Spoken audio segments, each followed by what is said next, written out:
જય માતાજી બાપા સીતારામ। તો હું છું કે નિમત મારી ચેનલમાં તમારું સ્વાગત છે મિત્રો। તો આજે મેં આવ્યો છું ભાવનગર જિલ્લાના વલભીપુર તાલુકાના લાખણકા ગામે, જ્યાં સંત બજરંગદાસ બાપાનું લાખણકા કહેવાય। અને આજે સંત બજરંગદાસ બાપાના પોતાના જ ઘરે ગામના જે બિહારીદાસ બાપુ હતા એના ઘરેથી જે ગોદાવરીમાં હતા એ 105 વર્ષ જીવીને તારીખ 23/7 રામચરણ ટાઈમ હતા એની પાછળ આ ભદ્રોત્સવનું આયોજન કરવામાં આવ્યું છે। તો તમે અત્યારે જુઓ સાધુ સંતો પણ આવ્યા છે અને સામયની તૈયારી થાય છે। આ પ્રસંગે જે કાંઈ પ્રવૃત્તિ થવાની છે એ હું મારા વિડીયોના માધ્યમથી હું તમને બતાવીશ। તો મારા વિડીયોમાં તમે એન્ડ સુધી બન્યા રહો।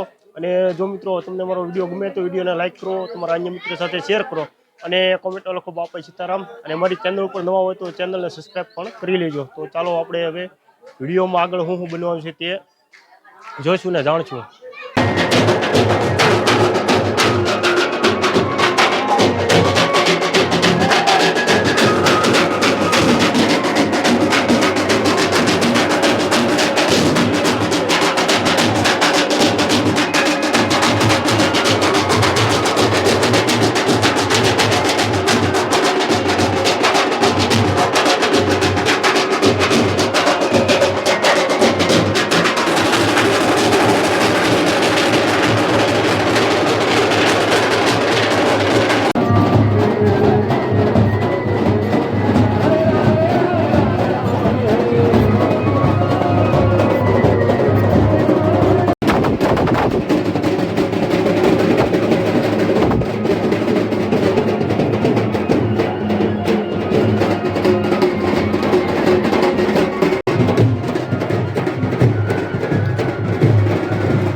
જય સિયારામ।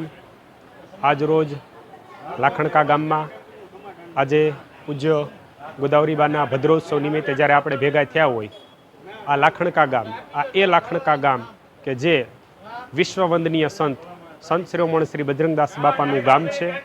બાપાએ સંન્યાસ લીધો એ પહેલાં બાપા આ જ ગામમાં રમીને મોટા થયા છે। એ આ બાપાના પાવન ગામમાં આજે એમના જ પરિવારના વડીલ શ્રી પૂજ્ય ગોદાવરીબા છે એમના ભદ્રોત્સવ નિમિત્તે આપણે ભેગા થયા છીએ।